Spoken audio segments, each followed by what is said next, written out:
ikuti ayah ke gua ini. Mereka berpelukan dan menangis. Kayak lama gak ketemu. Saat aku berjalan keluar dari gua, tiba-tiba hujan deras. Tanaman di musim kemarau panjang dan hujan bisa bertahan. Tapi Xiaoqi tidak tahu harus kemana. Dia tidak pernah ingin kembali ke rumah itu. Kakak bilang ada banyak orang di kota. Bahkan jika Anda meminta makanan, dia tidak akan kelaparan. Jadi Xiaoqi dimasukkan ke dalam bagasi mobil. Ditarik ke kota dengan ayam, bebek, dan angsa di bagasi. Melihat Xiaoqi pergi, kakak terus menyeka air mata di wajahnya. Tapi itu tidak jauh lebih baik di kota. Sopir yang menemukan Xiaoqi melemparkannya ke pinggir jalan. Xiaoqi yang tidak tahu harus kemana, hanya bisa didorong ke depan. Semua orang membencinya kotor. Aku takut aku akan mendapat masalah. Tidak ada yang mau mengulurkan tangan membantunya. Xiaoqi hanya bisa meraba-raba ke depan sendiri. Berjalan dari siang ke malam. Ada seorang gadis kecil yang ingin memberi makan Xiao kecil yang lapar. Tapi dia dihentikan oleh ibunya. Pasangan di sebelah dia hanya akan berdiri.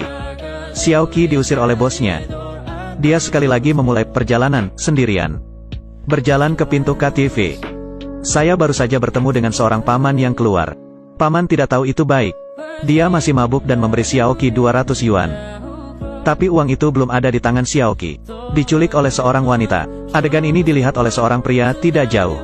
Dia menyusul Xiaoqi. Membawa Xiaoqi ke kediamannya. Memberi Xiaoqi semangkuk nasi. Dia juga mengatakan bahwa dia akan memberi makan Xiaoqi Fan setiap hari. Tapi pria ini bukan orang baik. Dia melakukannya untuk tujuan lain. Ternyata dia ingin Xiaoqi pergi ke jalan untuk mengemis dan memberinya uang. Tetapi pada akhirnya saya tidak mendapatkan 1 sen pun. Pria berpikir itu pasti Xiaoqi tidak cukup menyedihkan. Dia akan mengambil pisau untuk memotong tangan dan kaki Xiaoqi. Itu pasti Xiaoqi tidak cukup menyedihkan. Dia akan mengambil pisau untuk memotong tangan dan kaki Xiaoqi. Xiaoqi menangis serak. Saat itu polisi bergegas masuk, mengontrol pria itu dan menyelamatkan Xiaoqi. Xiaoqi dikirim ke stasiun penyelamat sesudahnya. Dalam waktu singkat di stasiun penyelamatan, Xiaoqi merasakan kehangatan dan cinta dari dunia. Kemudian Xiaoqi diadopsi oleh Bibi Li, dan membawanya ke negara yang jauh.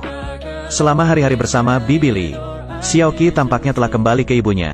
Bibi Li merawat Xiaoqi dengan baik.